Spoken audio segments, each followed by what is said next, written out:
Welcome to our series called the Fort Donelson National Battlefield, located in Dover, Tennessee. Please note that all artillery and cannons are still located closely to, if not spot on, the approximate locations that they were during the Civil War battle between the ironclads and Fort Donelson. While the deck is handicap accessible, some of the signage surrounding the artillery and down by the river is not. All information read is from the signage inside of the national park. All aboard the Kentucky-Tennessee Living Time Machine. Please fasten your seatbelts and keep your arms and legs inside of the vehicle at all times. But to get going, we need your help. We still need to fire up that time machine to transport us to Fort Donelson Battlefield. Please help us by clicking on the like, subscribe, and bell notification buttons down below. Not only does this fire up the time machine, but it convinces the YouTube algorithm that we need a bigger time machine to reach more people who love history as much as you do. Now, back to our story. Foot's Gunboat Flotilla. The gunboat flotilla that Flag Officer Andrew H. Foote launched against Fort Henry and Fort Donelson consists of both timber-clad and ironclad vessels. The timber-clads, Conestoga, Lexington, and Tyler, were commissioned river steamers converted to gunboats by adding heavy wooden bulkheads and a mix of cannons.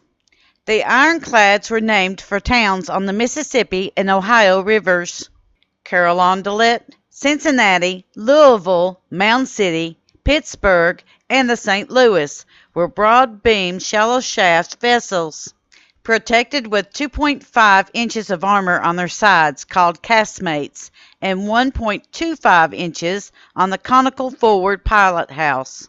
They were built by James Eads, a civil engineer with a riverboat experience. Because the rectangular sloped casemates designed by Samuel M. Pooke made them resemble mud turtles, they called them Pooke turtles. Flag Officer Andrew Hull Foote, a veteran of nearly 40 years of naval service, commanded the Union's Western Flotilla. Blunt and implacable resolve, Foote, like Grant, believed the best way to defeat an enemy was to attack him. Flag Officer Andrew H. Foote.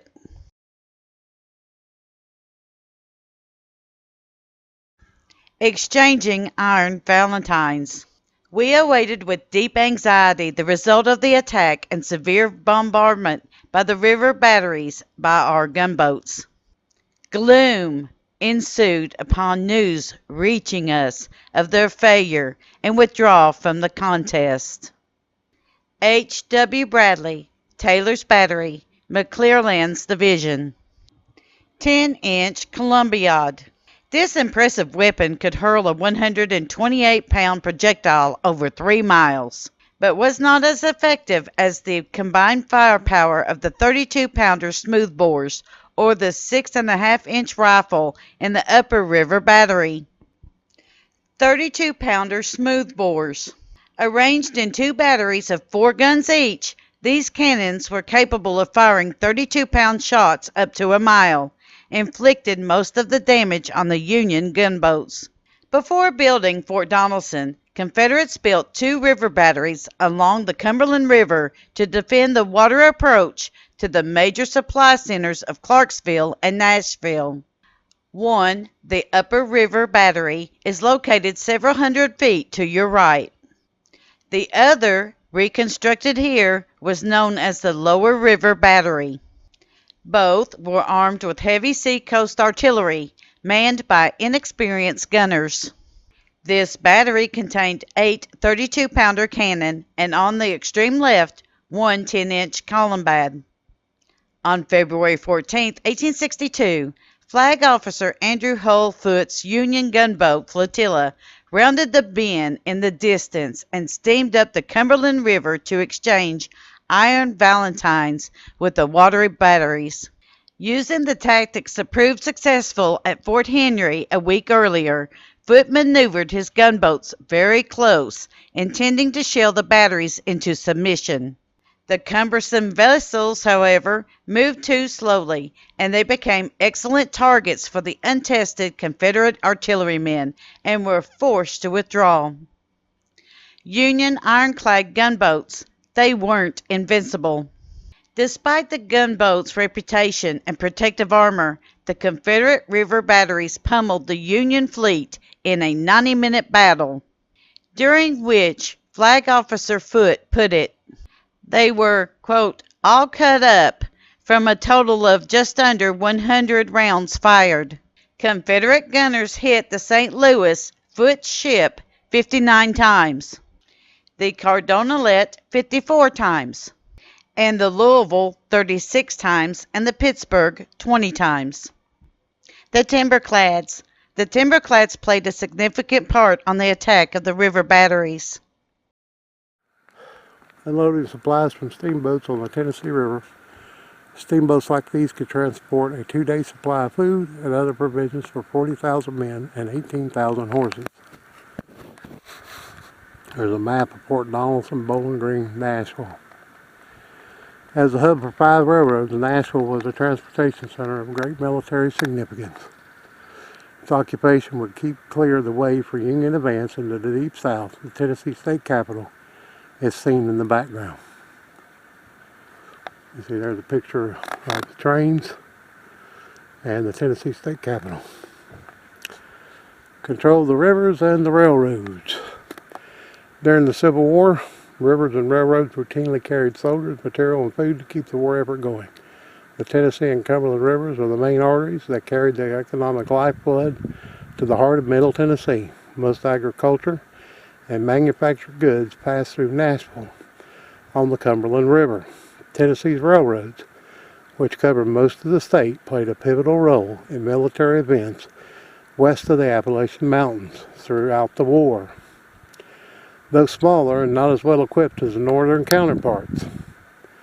These railroads were able to move masses of people and supplies more rapidly than previous form of land transport used by Tennesseans. The surrenders of Forts Henry, Hindman, and Donelson severed both river and railroad arteries. This forced the South to evacuate Bowling Green, an important part of the Confederacy's western defense line, and to give up southern Kentucky and ultimately much of Middle and West Tennessee as well. The rivers and railroads became vital supply lines. Nashville became a huge supply depot for the Union armies in the West. The Confederate heartland was open to federal invasion. CSA, the river batteries. Captain Joseph Dixon, killed. Captain Jacob Culbertson, commander. The lower water battery, established at this point, mounted 8 32-pounder guns and 1 10-inch columbad. Company A, 50th Tennessee, under Captain T.W. Beaumont, manned the 4 guns on the right, and Company A, 30th Tennessee, under Captain B.G. Bedwell, manned the 4 guns on the left. A detachment of Captain Reuben R. Ross's battery of Maury artillery under Lieutenant H.S. Bedford operated the columbad, which was emplaced on the extreme left. On February 13, 1862, this battery engaged in a duel with the USS Carondelet near the close of the bombardment, which lasted nearly an hour. A projectile struck and disabled the 3rd gun from the left and killed Captain Joseph Dixon, commander of the river batteries. It also disabled for a short time Captain J.P. Schuster and killed and wounded 2 or 3 privates. Sign says gun positions. The 4 mounds in this section of the water batteries are some of the first structures built to defend the river. The Confederates mounted 3 32-pounder cannon here, but moved them before the gunboat attack. From this position, they could not be effective against the ironclads.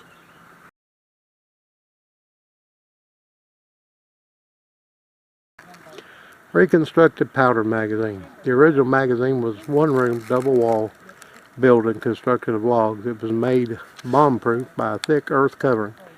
The inner space was about 11 feet square. It held 1,000 rounds of for the guns of the lower river battery. An earthen wall passageway called a covered way connected the door of the magazine with the gun emplacements and prevented the safe transfer of ammunition to the guns. That means this was probably over covered at one point. But all this is a reconstruction. There's the powder magazine. Reconstruction.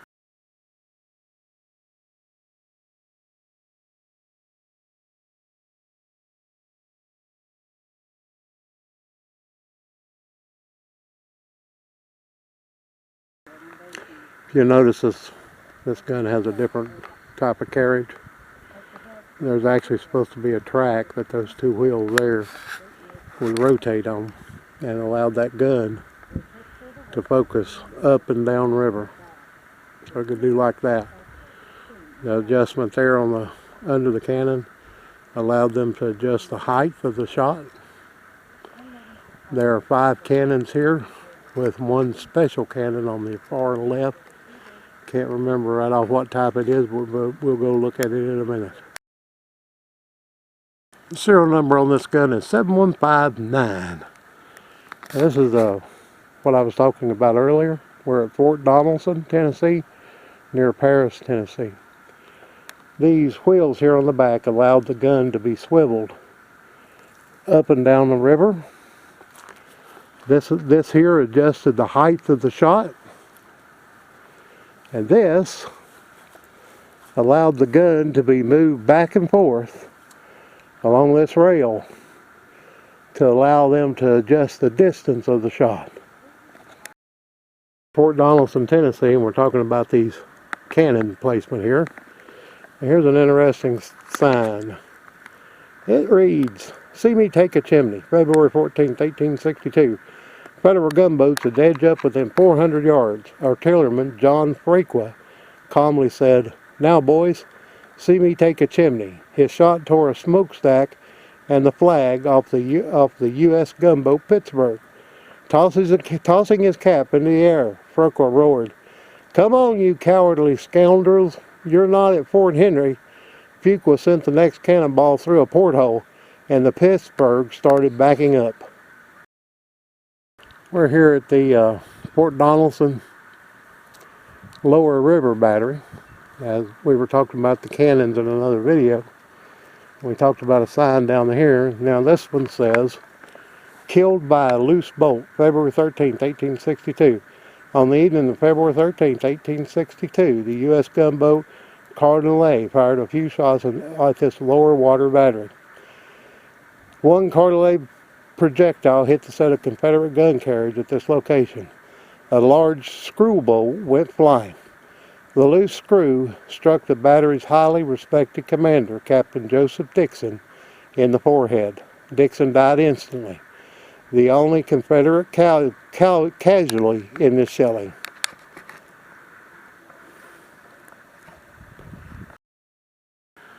This gun, as you can see, is a all different type of gun. Still moved along this rail here and could turn in a 360-degree arc. The height of the gun was adjusted a little differently. As you can see, it had notches in it. The cannon is totally made different, and the cannon did not move back and forth on this railing. This adjusted the height of the gun. That locked it in. And this sign says that it is called a Columbad versus the Carolynette, February 14th, 1862. The 10-inch Columbad was rigidly impartial and fired on the boats as circumstances dictated, with the last few shots directed at the Cardinal. Hugging the eastern shore and a little in advance of the other, several well-directed shots raked the side and tore away her armor. Lieutenant H.L. Bedford, Confederate Ordnance Department. In addition to several cannons here, there's a few places that are marked out like this that don't have cannons in them.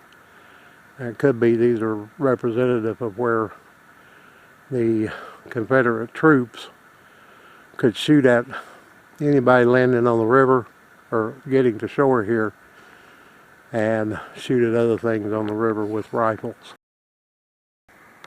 Here at Fort Donelson, Tennessee, right outside Paris at the Land Between the Lakes. That's a sign down there about the Union Army. That's a long way down there, and I'm not capable of walking down there to read that. I read the Confederate one, which is up here, that talks about this gun emplacement. I will guess that one talks about the river roads.